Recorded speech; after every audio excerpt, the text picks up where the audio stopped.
함께 보실 하나님 말씀은 역대하 13장 10절부터 12절까지 말씀입니다. 역대하 13장 10절부터 12절까지 말씀입니다. 구약성경 671쪽에 있습니다. 제가 한 절, 여러분들이 한 절, 그리고 마지막 절은 함께 읽겠습니다. 제가 먼저 읽습니다. 우리에게는 여호와께서 우리 하나님이 되시니 우리가 그를 배반하지 아니하였고 여호와를 섬기는 제사장들이 있으니 아론의 자손이요 또 레위 사람들이 수종들어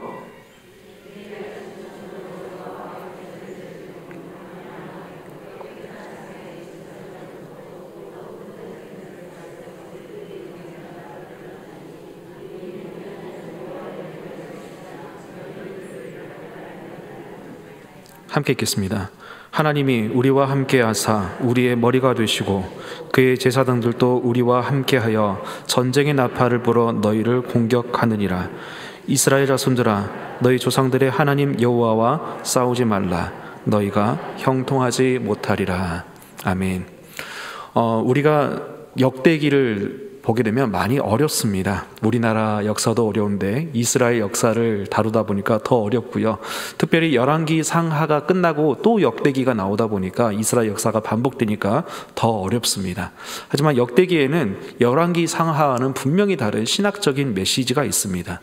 열왕기 상하는 이런 질문을 던져줍니다. 이스라엘 나라가 왜 멸망했을까? 하나님의 나라이고 하나님께서 붙잡아 주시는 그 나라인데 왜 이스라엘이 멸망했을까? 역대 상하는 우리가 왜 여기에서 예배를 드리고 있는가? 다 페르시아의 지배를 받고 있는 상황에서 예루살렘 성전이 하나 덩그렇게 놓여있는 이 상황에서 나라도 민족도 없는 이 상황에서 우리는 왜 여호와 하나님을 섬기고 그분께 기도하며 그분을 예배하고 있는가? 이에 대한 질문에 대한 대답을 주는 책이 바로 역대기입니다. 그래서 역대기의 주제는 이렇게 요약해 볼 수 있습니다. 하나님, 그리고 성전을 찾는 자는 하나님께서 복 주신다. 이게 바로 역대기의 큰 주제입니다.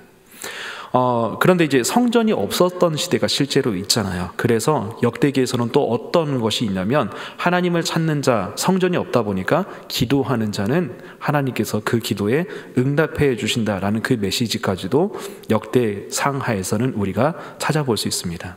역대 상하에는 대표적으로 기도하는 사람들이 몇 사람이 있습니다. 다 열거해 볼 수는 없고요. 대표적인 사람을 열거해 드리자면 야베스, 다윗, 솔로몬, 히스기야, 므낫세가 있습니다. 다시 한번요. 외우시지는 않으셔도 되지만 그냥 말씀드리겠습니다. 야베스, 다윗, 솔로몬, 히스기야, 므낫세. 이 5명을 보면요. 4명은 왕이고요. 1명은 평민이에요. 4명은 착한 사람이고요. 1명은 악한 사람입니다. 그 사람들이 기도함으로 하나님께 응답을 받았습니다. 그러면 우리는 여기서 어떤 메시지를 찾을 수 있을까요? 신분을 떠나서 아무리 나쁜 사람이라고 하더라도 그가 진심으로 뉘우치고 하나님을 찾고 의지하면 하나님께서 그 사람의 기도에 응답해 주신다라는 메시지를 찾을 수 있습니다. 그래서 역대 상하에서는 하나님을 찾고 기도하고 성전으로 나오고 이런 메시지가 많이 나오고 있습니다. 오늘 본문 말씀은요, 아비야라는 별로 그렇게 알려지지 않은 사람에 대해서 이야기를 하고 있습니다. 한마디로 말씀드리자면 이 사람은 작고 볼품없고 열매 없는 작은 발걸음을 내딛었습니다. 하지만 그 작은 몸부림이라도 하나님께서는 그 사람의 몸부림을 귀하게 보시고 그 사람에게 복을 주셨던 것을 우리가 말씀을 통해서 볼 수 있게 됩니다. 오늘 본문의 주인공이 딱 이 사람이고요. 이 아비야라는 사람을 통해서 하나님께서 저와 여러분들에게 주시는 하나님의 은혜를 함께 나누고 도전받는 귀한 시간이 되기를 소망합니다. 방금 말씀드렸습니다. 오늘 본문의 주인공은 아비야입니다. 아비야가 누구일까요? 네, 이런 대답이 나오실 줄 알았습니다.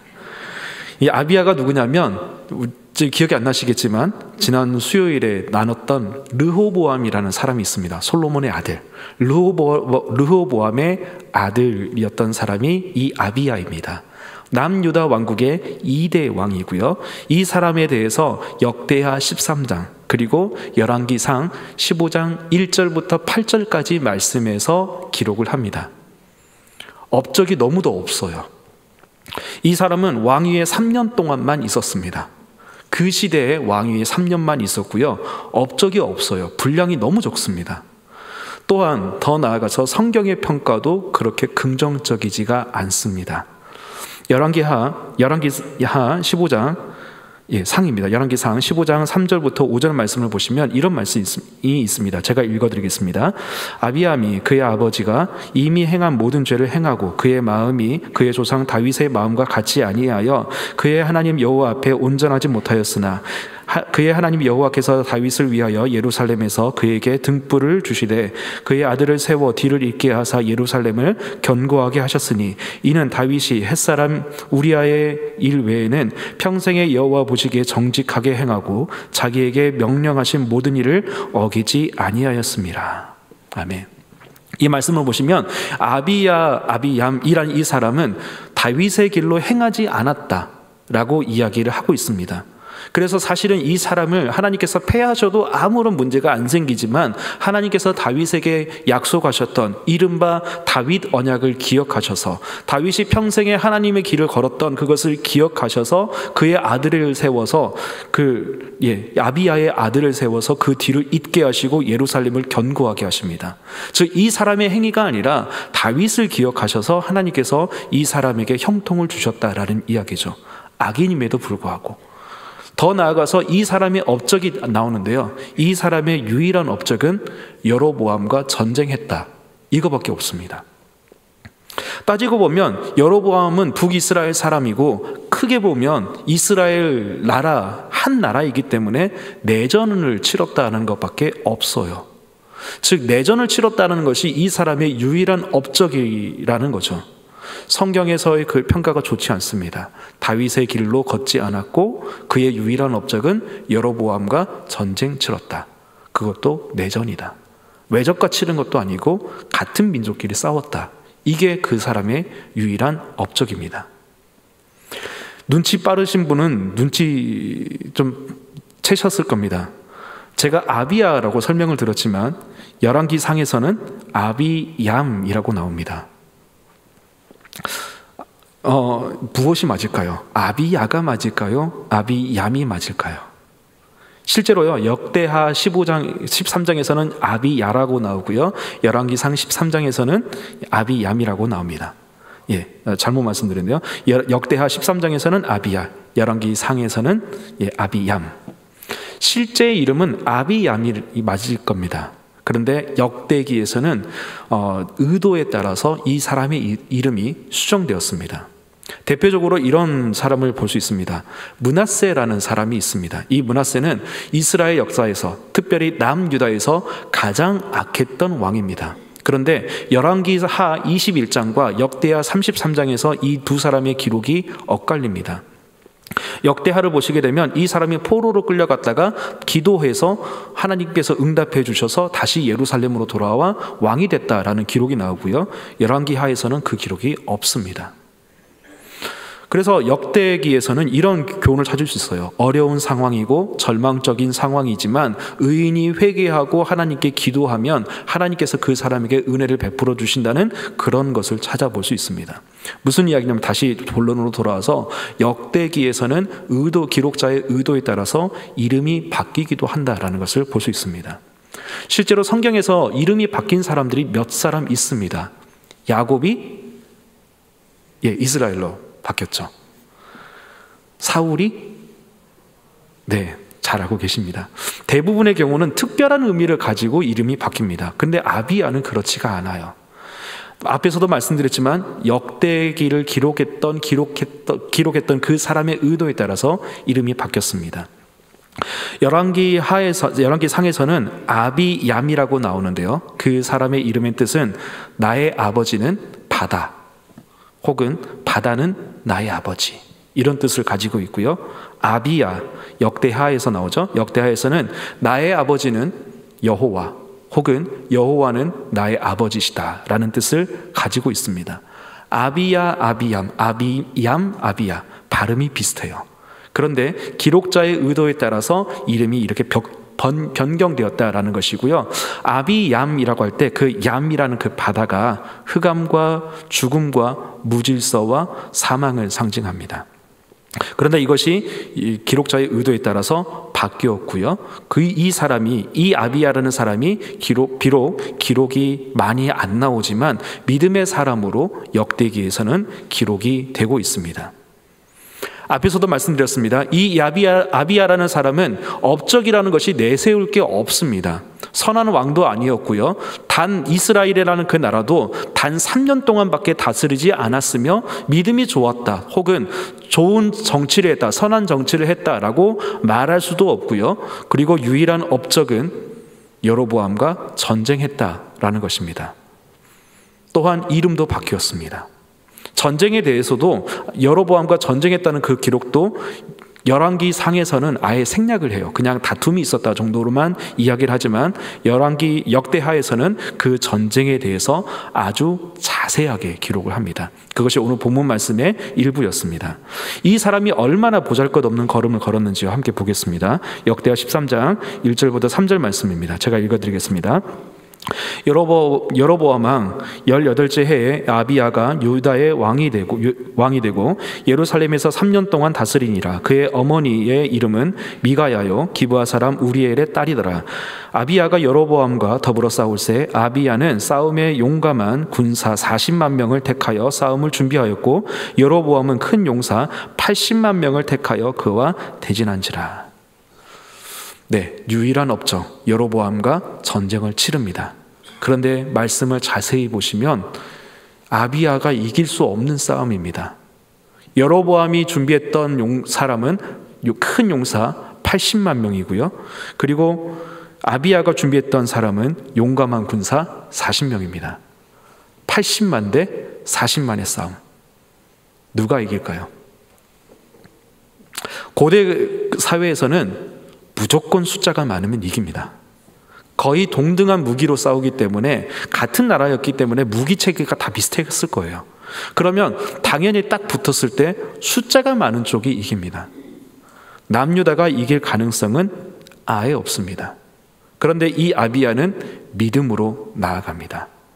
그가 여로보암과 전쟁에서 이기는데 그 전쟁을 이기는 것이 그가 무슨 뛰어난 전술을 했거나 무기 체계가 좋았거나 그가 훌륭한 전술이 있었거나 남유다가 아주 뛰어난 영략이 있어서 이겼던 것이 아닙니다. 여로보암은 불신앙으로 나아갔고 아비야는 믿음으로 나아갔기에 이길 수 없는 싸움을 아비야가 이기게 됩니다. 특별히 아비야는 이 여로보암의 불신앙에 대해서 크게 지적을 합니다. 역대하 13장 5절 말씀인데요. 제가 읽어드리겠습니다. 이스라엘 하나님 여호와께서 소금 언약으로 이스라엘 나라를 영원히 다윗과 그의 자손에게 주신 것을 너희가 알 것이 아니냐. 아멘. 소금 언약에 대해서 지금 언급을 하고 있습니다. 민수기 18장 19절 말씀을 보시면 나오는데요. 소금처럼 하나님께서 이스라엘을 변함없이 도와주실 것을 말하는 것이 바로 소금 언약입니다. 이것은 앞에서도 말씀드렸던 다윗 언약이고요. 다윗 언약을 통하여서 하나님께서는 이스라엘을 다윗과 그의 자손에게 주셨다라는 것을 분명히 하십니다. 그런데 여로보암이 그것을 배신했죠. 그래서 여로보암의 배신에 대해서 6절부터 9절까지 말씀에서 아비야가 지적을 합니다. 너희들은 하나님을 버렸다. 다윗 언약을 버렸다. 그러면서 7절 말씀을 보시게 되면 아버지 르호보암에 대해서 실수를 인정하는 모습까지도 보입니다. 자, 이제 명분 싸움입니다. 사람의 마음을 헤아리지 못했던 것도 잘못이고요. 하나님의 언약을 버렸던 것, 하나님을 버린 것도 잘못입니다. 무엇이 더 큰 잘못일까요? 다시 한번요. 사람의 실수가 더 큰 잘못일까요? 아니면 이스라엘이라는 그 공동체가 하나님을 떠나고 하나님을 버린 것이 더 잘못일까요? 아비야가 바로 그것을 지적합니다. 비록 자신의 군세는 40만 번밖에 안 되고요.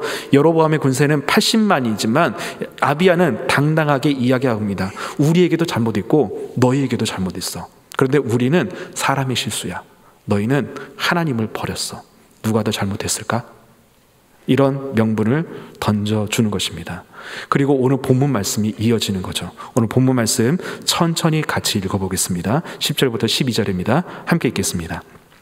우리에게는 여호와께서 우리 하나님이 되시니 우리가 그를 배반하지 아니하였고 여호와를 섬기는 제사장들이 있으니 아론의 자손이요 또 레위 사람들이 수종들어 매일 아침 저녁으로 여호와 앞에 번제를 드리며 분향하며 또 깨끗한 상에 진설병을 놓고 또 금 등잔대가 있어 그 등에서 저녁마다 불을 켜나니 우리는 우리 하나님 여호와의 계명을 지키나 너희는 그를 배반하였느니라. 하나님이 우리와 함께하사 우리의 머리가 되시고 그의 제사장들도 우리와 함께하여 전쟁의 나팔을 불어 너희를 공격하느니라. 이스라엘 자손들아 너희 조상들의 하나님 여호와와 싸우지 말라. 너희가 형통하지 못하리라. 아멘. 여로보암이 큰 군세를 일으켰고 아비야가 그에 대해서 맞섰습니다. 분명히 군세는 여로보암이 훨씬 더 우세합니다. 그런데 아비야가 이야기합니다. 우리는 신앙을 지켰다. 너희들은 하지만 그렇지 않았다. 여호와를 배반했다 라고 말합니다. 그런데 정말 질문을 드려보겠습니다. 아비야가 신앙을 잘 지켰던 사람인가요?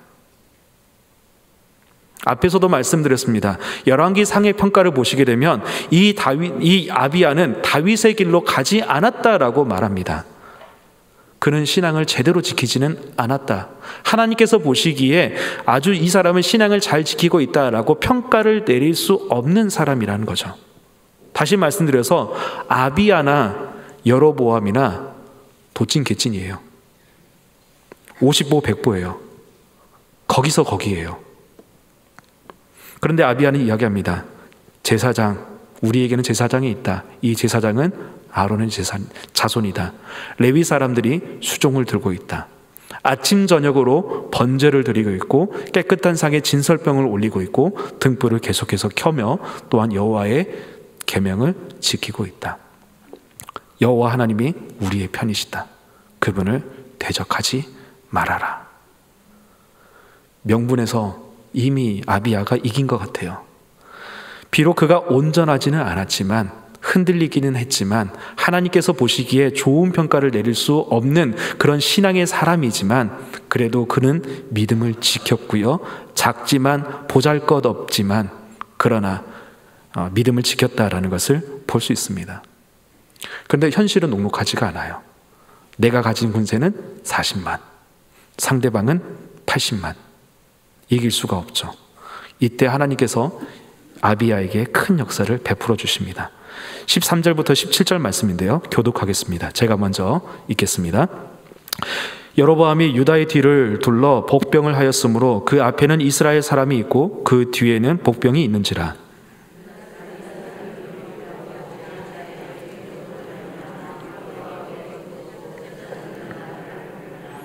유다 사람이 소리를 지르며 유다 사람이 소리를 지를 때 하나님이 여로보암과 온 이스라엘을 아비야와 유다 앞에서 치시니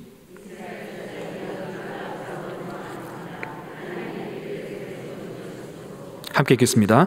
아비야와 그의 백성이 크게 무찌르니 이스라엘이 택한 병사들이 죽임을 당하였고 엎드려진 자들이 50만 명이었더라. 아멘. 하나님께서 큰 역사를 아비야에게 베풀어 주십니다. 사실 모든 면에서 여로보암의 군대가 우세해 있었습니다. 80만 대 40만. 13절 말씀을 보시게 되면 아비야의 군대는 포위가 됐습니다. 적은 수의 군대가 뒤로 돌아가서 포위만 해도 그 군대는 능히 작전을 수행하지 못합니다. 똑같은 수 40만 뒤에 40만 더 버리면 도저히 아비야는 이길 수가 없습니다.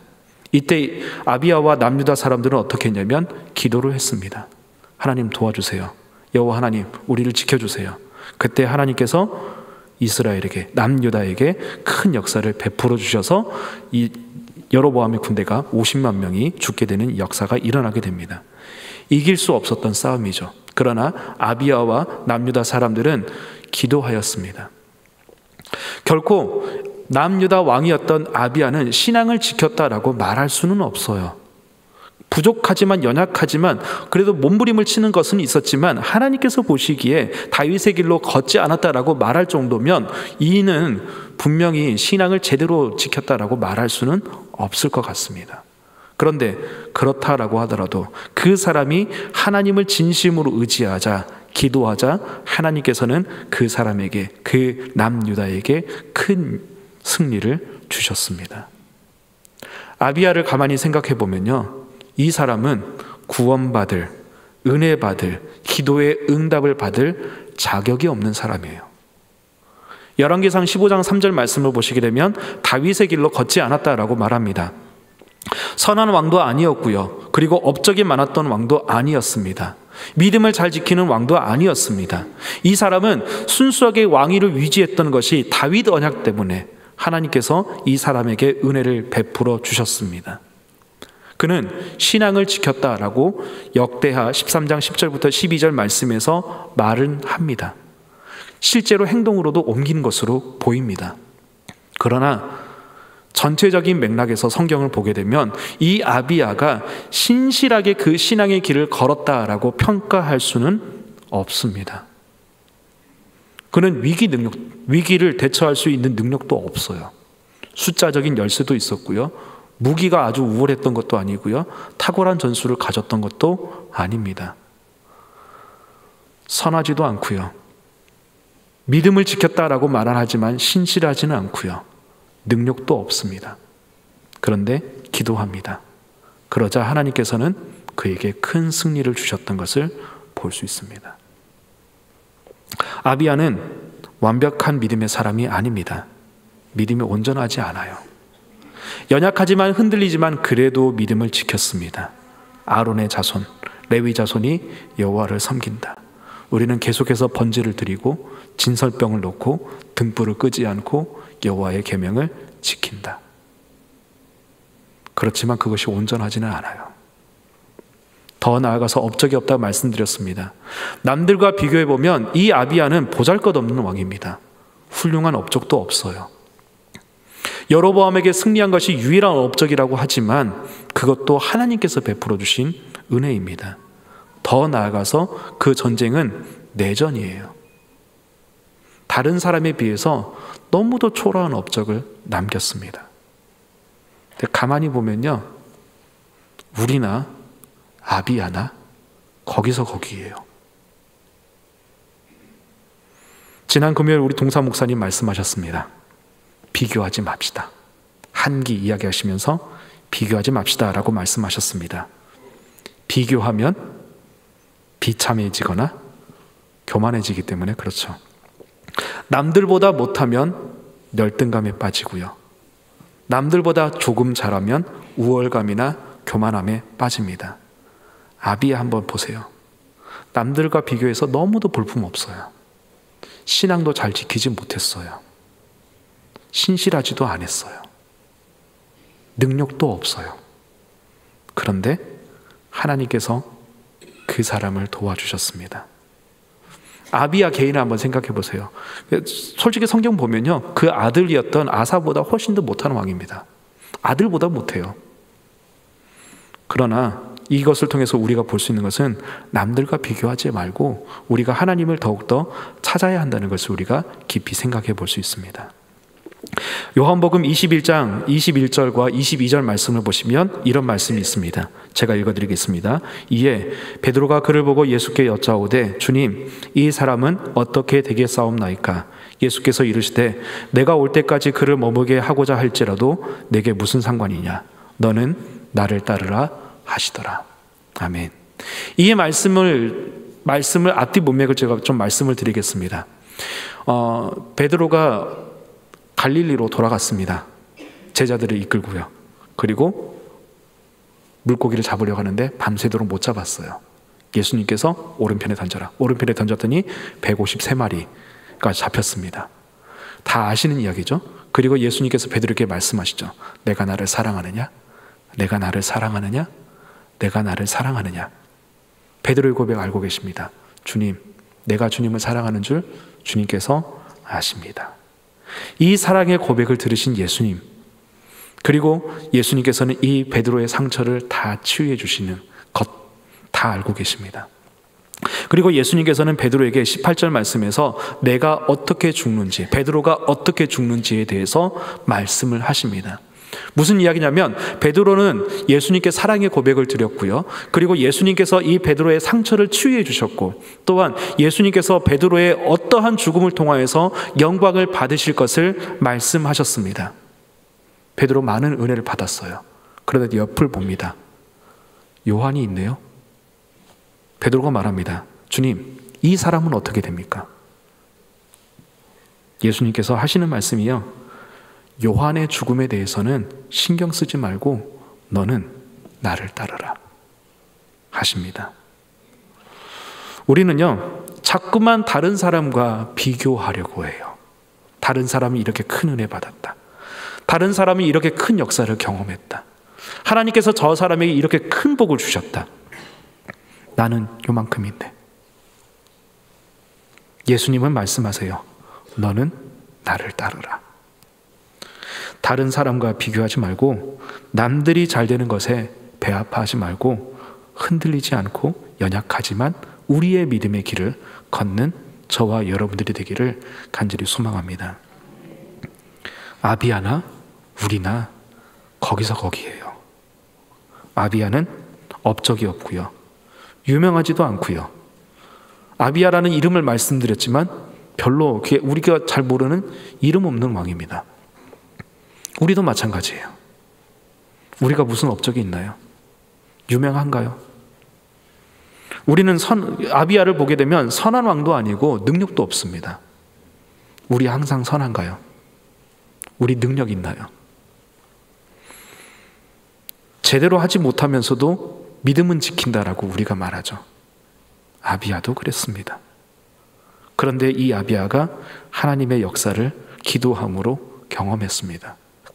우리들도 마찬가지 아닌가요?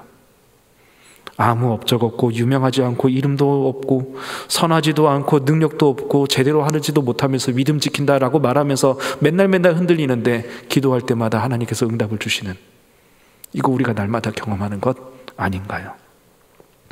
아비야는요, 남들과 비교해보면 보잘것없지만 믿음의 길을 지켰던 사람입니다. 뛰어난 믿음의 소유자 아니에요. 너무도 초라한 업적을 남겼습니다. 그러나 그는 믿음을 지켰습니다.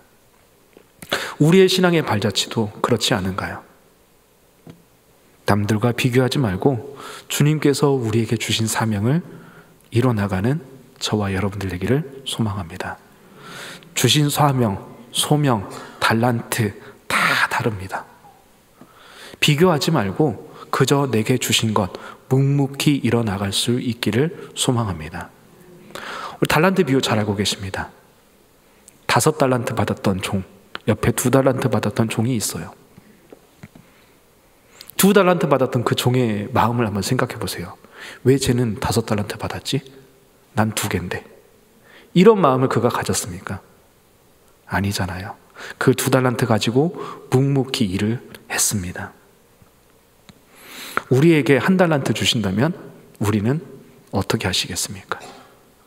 성경에 나왔던 그 1달란트 받았던 종처럼 땅속에 묻어두시겠습니까? 아니면 이것 가지고도 하나님 앞에 영광을 올려드리려고 내게 주신 사명을 이루기 위해서 묵묵히 일을 하시겠습니까?